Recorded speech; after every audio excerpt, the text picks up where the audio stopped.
జై ఆర్పిఎఫ్, జై ఆర్పిఎఫ్, జై శ్రీకృష్ణదేవరాయ. కుల బాంధవులందరికీ నమస్కారం. ముందుగా నన్ను నేను పరిచయం చేసుకుంటాను. నా పేరు రాయల్ చందు. నేను RPF social media Andhra Pradesh state ఇన్ఛార్జ్ను. ఈరోజు ఈ వీడియో చేయడానికి గల కారణం, నిన్నటి రోజున మన కులానికి చెందిన వ్యక్తి శ్రీనివాస్ గారు ఆయన చేసే పని ఏదైతే ఫోల్డింగ్ వర్క్ ఏదైతే చేస్తాడో, ఆయనకు ఆ పని లేకుండా బీహార్ నుంచి వేరే వాళ్ళని తెచ్చుకొని ఆయనకు పని లేకపోవడం వలన ఇంటి ఆర్థిక పరిస్థితుల్ని ఆలోచించుకొని చిన్న స్థాయి మనిషి అనుకొని మనస్తాపానికి చెంది తన కుటుంబాన్ని సైతం మర్చిపోయి నిన్నటి రోజున ఆయన సూసైడ్ చేసుకోవాలనుకున్నారు. గౌరవనీయులు పెద్దలు ఆర్పిఎఫ్ వ్యవస్థాపక అధ్యక్షులు రెడ్డి శేఖర్ గారికి ఆయన ఇంతకుముందే పరిచయము. అన్నగారికి ఆయన కాల్ చేసి, అన్న నా పరిస్థితి ఇది, నేను ఇట్లా ఉండలేను అని చెప్పినారు. చెప్పిన తర్వాత వెంటనే అన్న స్పందించి స్థానికంగా ఉన్న వాళ్ళని అక్కడికి పంపించి ఆయన ఈరోజు ప్రాణాలతో ఉన్నాడు అంటే అది రెడ్డి శేఖర్ రాయల్ అన్న గారికి ఆయన కాల్ చేయడం వల్లనే.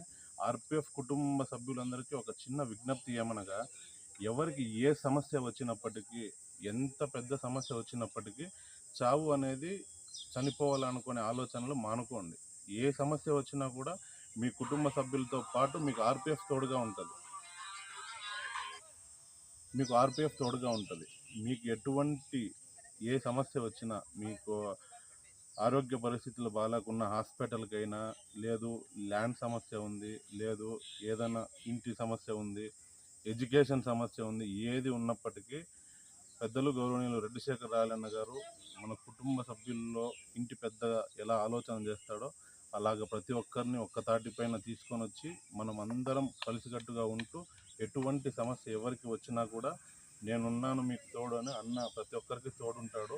కాబట్టి నిన్నటి రోజున శ్రీనివాస్ గారు ఎందుకు ఇలా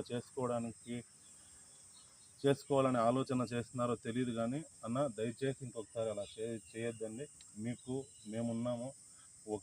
మీ కుటుంబం ఎలాగైతే మీతో ఉంటుందో ఆర్పిఎఫ్ అనేది కూడా మీ కుటుంబమే, మీ కుటుంబంలో భాగమే. మీకు ఏ సమస్య జరిగినా మీకు ఇంట్లో వాళ్ళకి చెప్పుకోవడానికి ఇబ్బంది అయితే మమ్మల్ని సంప్రదించండి.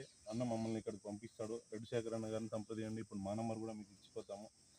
ఇక్కడ మన ఆర్పిఎఫ్ హిందూపూర్ అధ్యక్షులు ఉన్నారు, ఉపాధ్యక్షులు ఉన్నారు. మన ఆర్పిఎఫ్ కుటుంబ సభ్యులకు మీకు ఏ సమస్య ఉన్నా కూడా తీర్చడానికి మేము ముందుగా ఉంటామన్నా. నిన్నటి రోజున మీరు చేసిన తప్పుని దయచేసి ఇంకొకసారి చేయొద్దండి. అట్లాంటి చిన్న చిన్న